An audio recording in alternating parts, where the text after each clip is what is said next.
everyone, welcome back to Sunny Live Show, and thank you so much guys for tuning in. I'm here to update you of what's going to happen on Mzini from the 17th to the 21st of August 2026 on Monday. Shaka's arrest sends shockwave through the Nkosi and Modise household as everyone scrambled to understand what has happened on Tuesday. With Shaka behind bars, Rorisang makes a bold choice to stand by him.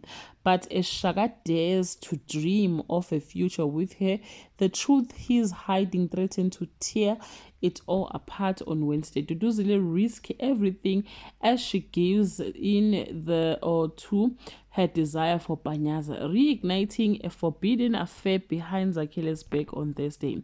Panyaza shows up at the Modise house, and in Nhloko Meleng's rage shocks even herself. Shaka is denied bail, sending the Nkosi household into fury, while Bandile hides his delight on Friday. Zakele trusts the wrong person with a dangerous plan to save Shaka. Rorisang secretly follows Panyaza, chasing answers about her father's missing money that could expose a deeper truth.